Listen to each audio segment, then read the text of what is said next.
Okay, we'll change gears and talk about MR. My only disclosure is that I'm not going to talk about strain.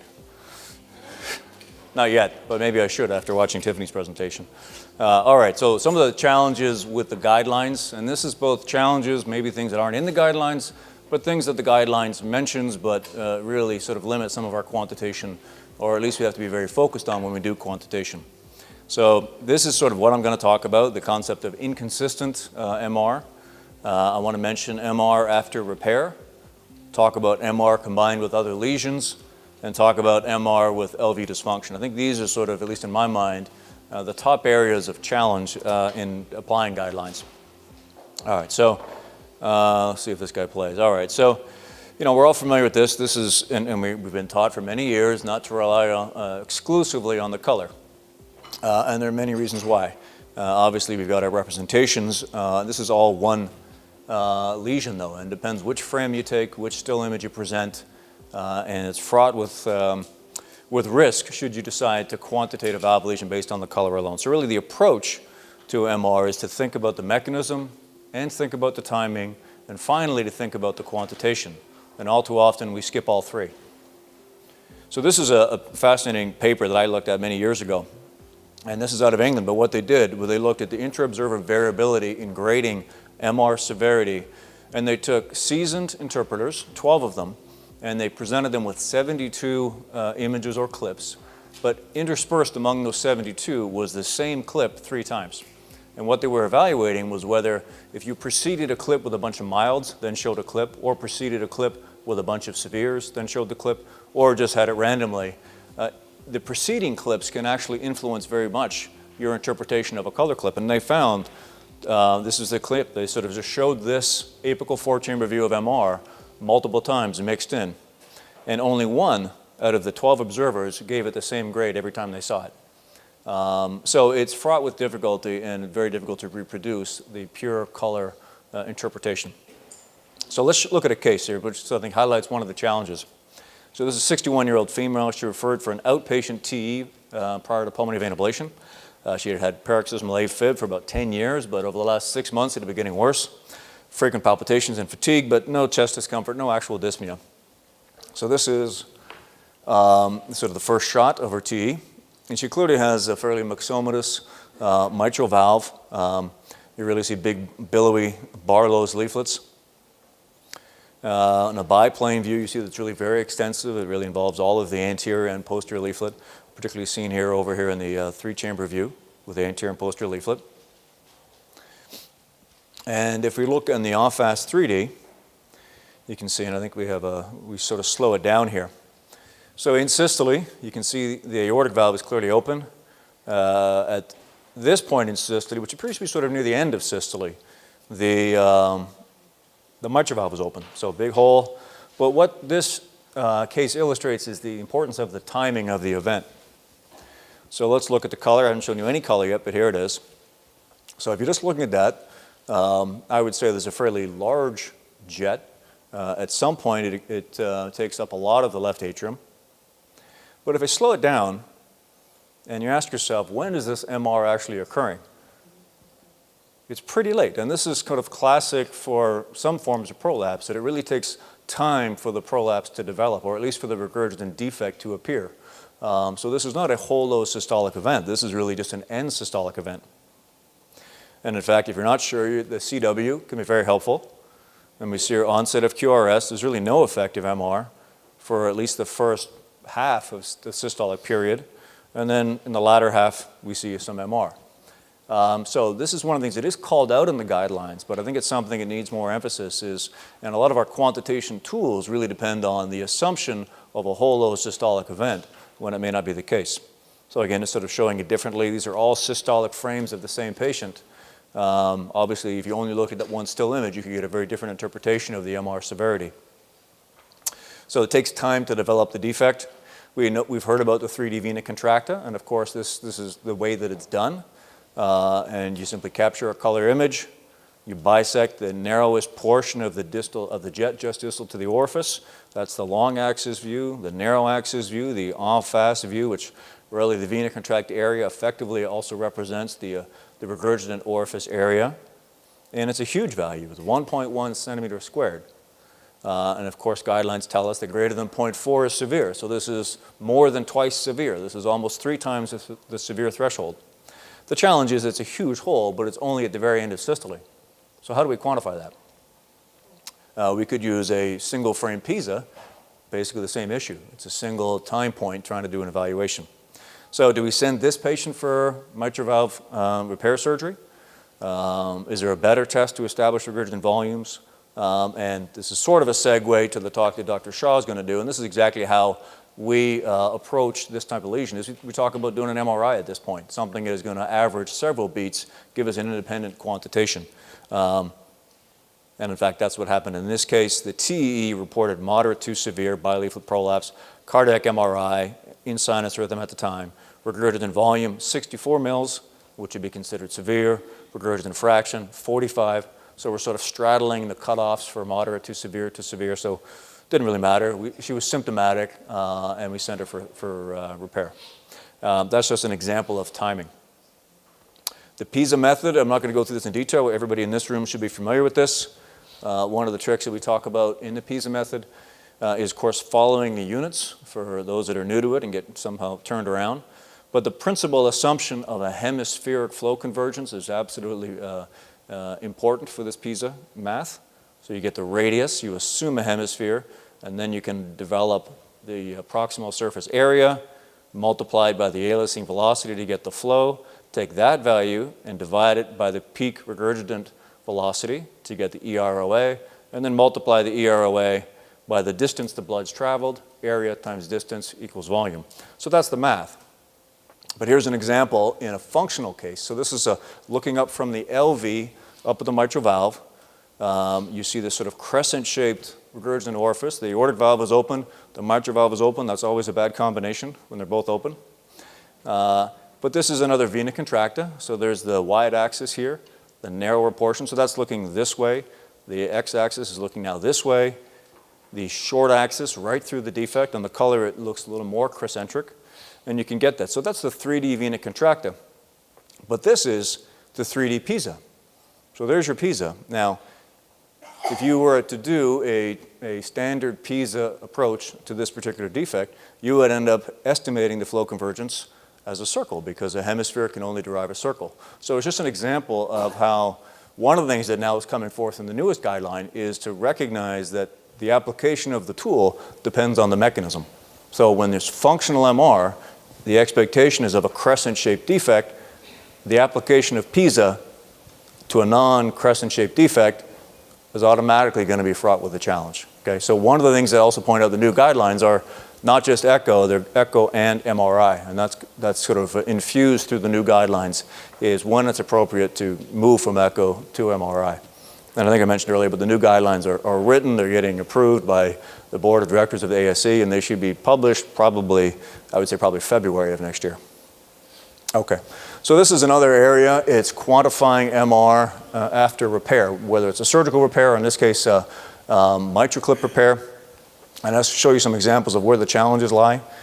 So this is 2 MitraClips have been implanted in this patient, and there's 1 single jet. Okay, this is a different patient. This is 3 MitraClips, these 3 birds on a wire here, and 1 very eccentric jet, wall hugging. So what we're thinking is, how do we quantify this? This is 1 MitraClip, but 2 crisscrossing jets. So there's 1 MitraClip with 5 jets. So the question is, let's go ahead and quantify this. So that's not easy. And this is sort of the reality of the MitraClip procedures, that you see 1 jet, you clip it, now you have 2 jets, now you go after that jet, and it's a little, we call it sort of the mitral valve whack-a-mole. See if I can, there it is. That's kind of what you're doing, is you find a jet, you go after it, you find another jet, you go after it, and the jet's moving all over the place. So what we need are tools and workflow to help sort of identify exactly how we're going to look at multiple jets. Occasionally you get multiple jets in a native valve. So this was a case you looked at several years ago. It was just a native valve that clearly had 2 regurgitant jets. Often we think there are more than 1 jet, and in fact it's just a crescent-shaped defect in our 2-dimensional slice makes it look like 2 jets. But occasionally it really is 2 discrete coaptation zone defects, and this is one example. But this case sort of highlights the challenge in applying some of the 3D color methods. So this was a short axis vena contracta, and we had 2 discrete jets, and of course you can just add the 2 different vena contracta areas to get a summation of the EROA, apply that into the guidelines in theory. But one of the challenges, this measure is very gain dependent. And at the bottom we see what if we turn down the tissue gain, we move from a total vena contracta of 2.5 up to 0.33. If you back to the native, that's the middle here, and then a high tissue gain, the color gets smaller. So you can really dial up any vena contracta you want or want to get rid of by adjusting the gain. So that's part of one of the challenges with this is multiple jets or single jets and recognizing that the gain, particularly in a 3D en face, can be problematic. So another example I wanted to get to was what do we do when you have mitral regurgitation combined with another lesion? This is not particularly well dealt with in the guidelines because the guideline can't cover every combination. But this is another patient we had. This is a 91-year-old male. He'd had a remote CABG and now presents with dyspnea. And I like this case because you don't need any color or any Doppler. You can see the mitral valve doesn't close and the aortic valve doesn't open. So this was the opposite of the other case when they both opened. And we turn on the 3D here. So there's a problem here. And then the decision is, how do we decide to treat this? Which is the dominant lesion? Is it the mitral valve? Is it the aortic valve? How do we know? So he's at prohibitive risk. In the olden days, we would say double surgery. Well, at his age, his surgical risk is really prohibitive. He's not getting double surgery.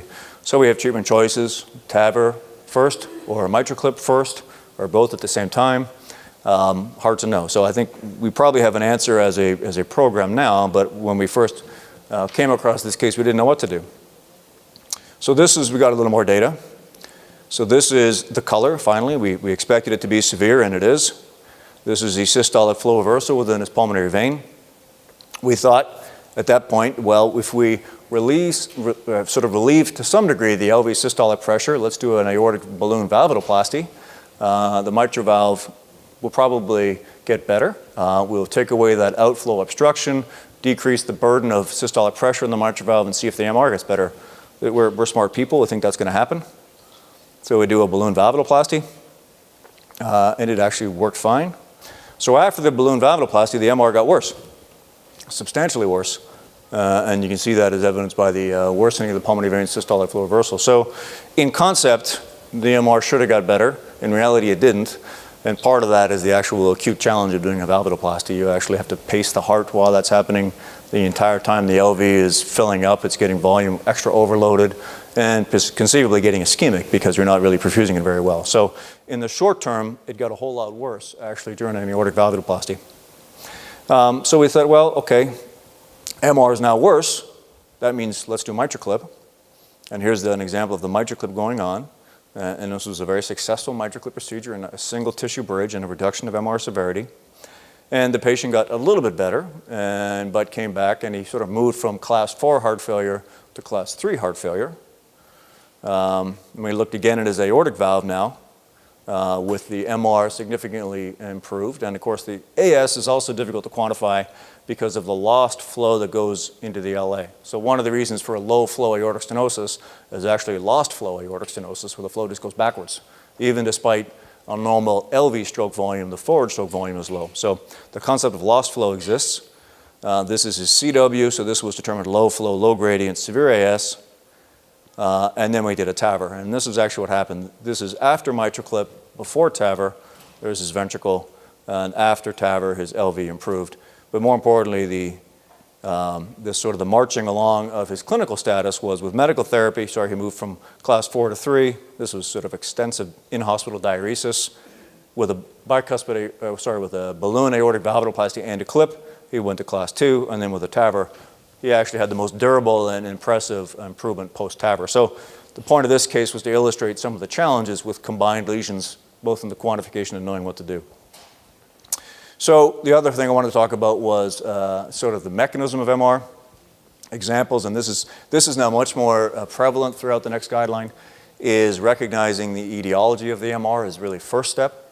So primary MR equals primary leaflet problem. This is a Barlow's case or a single chordae with prolapse. Primary ventricle problem is secondary MR. This is a dilated cardiomyopathy.